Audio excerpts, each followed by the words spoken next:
Welcome back to DIY Willy. Today's Kind of a sad day.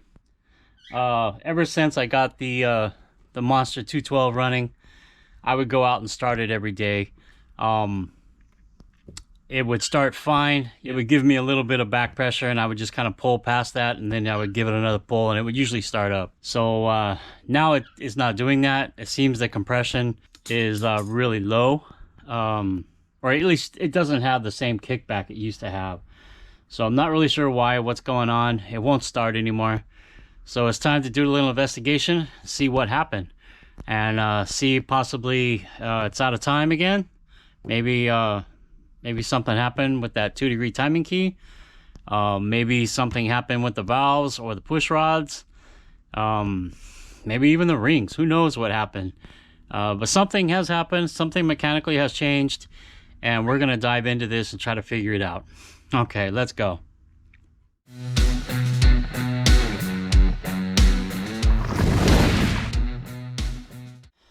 All right, so I had to take the engine out of the mini bike frame because I was using the frame to start it, as you saw in the previous video.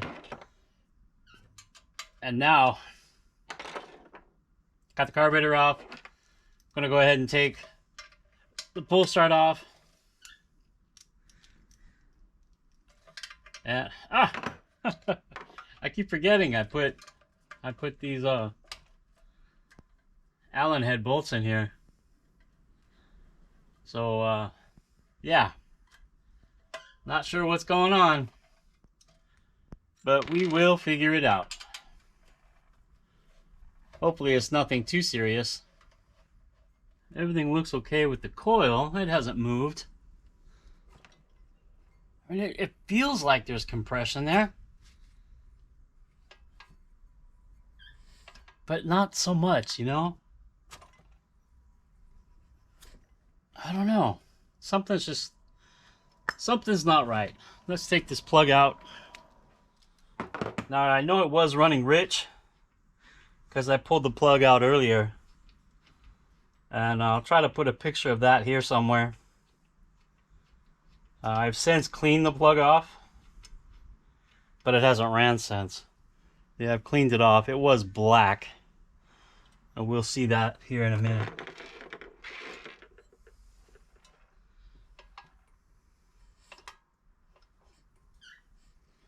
It's weird as I don't see the piston.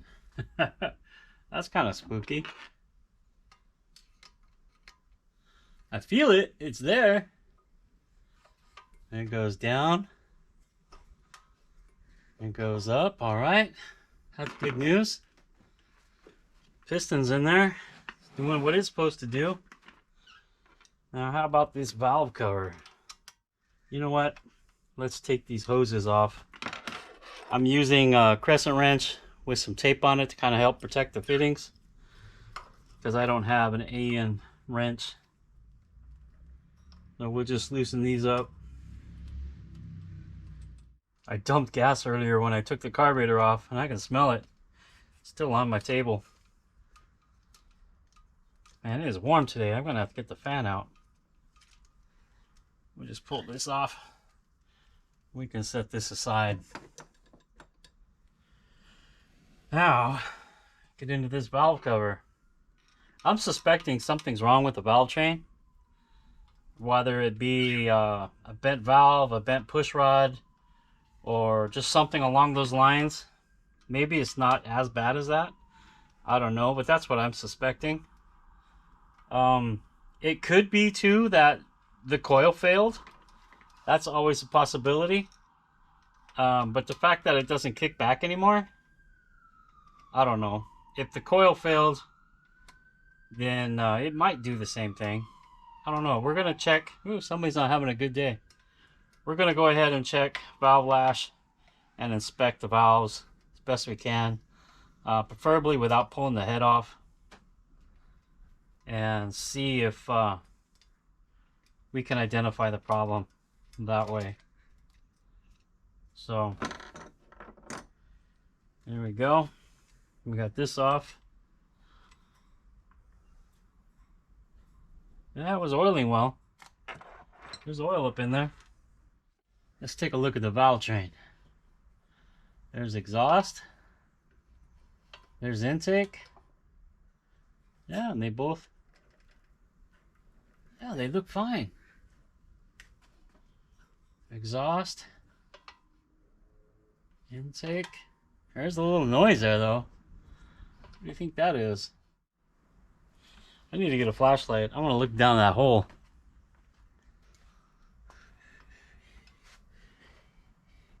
Can't really see much.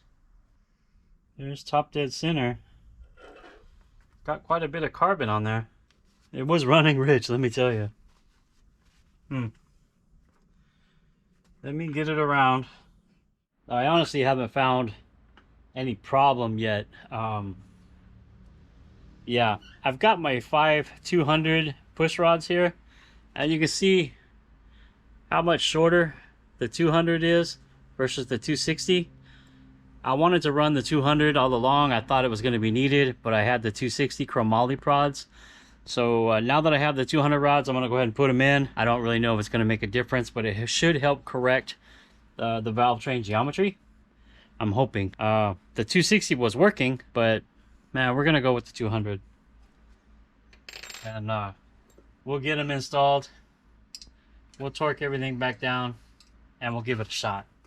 So I want to check the spark to see if something might have happened to the coil. I'm just going to use my drill. Hopefully this thing will, see if you can see the spark. Try to hold the engine too. Oh, duh, it's running backwards. Yeah, there's spark there. Yes, definitely spark. I had it running backwards. In order for it to spark running backwards, you'd have to turn the coil around, I think. That's what I've heard anyway. So we've got spark. Our valve geometry seems to be okay. That leaves us with the carburetor. I wonder if that carburetor somehow got clogged up. Because we definitely had good spark. We have good compression now. Seems to be a lot better than it was. My drawer's opening. So, what could it be? Maybe it's fine now. Maybe just the valve adjustment did it. All my drawers are opening. Wow. Maybe.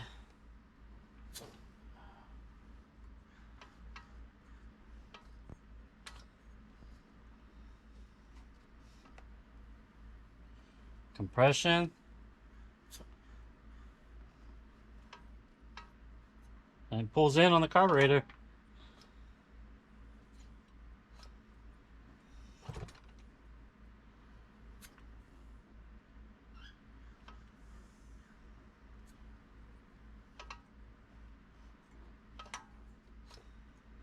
I hear that little tick in there. Hear that little tick every once in a while? I don't know. I guess I'll put it back together and put it back on the frame and see if we can get it to start again. I may not have time to do that today, but yeah, we're definitely going to get that done and see if we can get the old thing to go again. If we can get it to light off again, then we can get it to start again. Then we'll know we're okay. We've checked valve lash, valve geometry. We checked spark. The only thing I didn't check was fuel.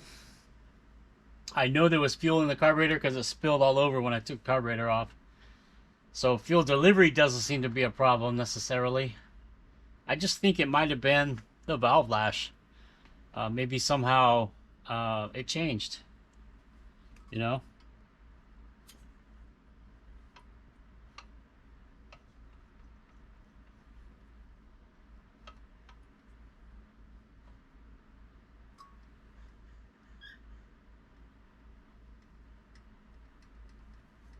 It's good there. Let me see what it is now that we've gone a few rounds on it. Well, 3,000 is still good. It might be a little more than 3,000s on the exhaust. That could be a problem for the compression release. Let me get my 4000s and see. It's exactly 4000s. All right, so we need to bring that down some. We'll tighten it up again. All right, so I got it back together. With the exception of the carburetor, I'll put that back on when I have the engine back on the frame.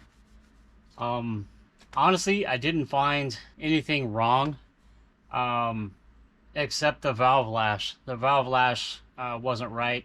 I did change to, as we discussed earlier, I did change to the 5200 push rods rather than the 5260.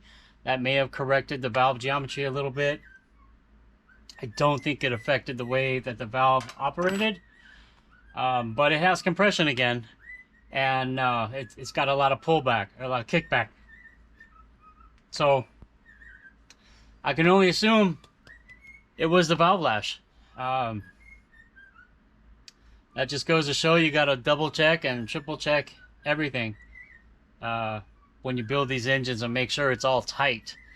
It's probably what happened is they tightened up over time, possibly as the engine was running, or maybe they loosened up. I think it tightened up rather, but I don't know. It seems to be better now, and well, I'll get it back on the frame, and we'll give it a couple pulls and see if we can get it to light off, and hopefully it will start up. Like I said, I don't know exactly what happened. I didn't find any true things to say, oh, that was it, you know. But you never know. It could have been just those valves being a little bit off. Yeah. I don't know what else to say. I'm going to go ahead and get cleaned up right now, and I'll get it put on the frame, and we'll give it a couple pulls. May not happen today, I don't know. But it will definitely happen here in the near future. So, yeah. If this is it, thanks for watching me try to troubleshoot why the engine's not running. I didn't really find anything that says why it's not running. Give it a thumbs up, subscribe if you haven't already, and well, I'll see you next time, where we'll be possibly starting this thing up again and seeing how well it runs once more. Well, I'll see you next time. Bye.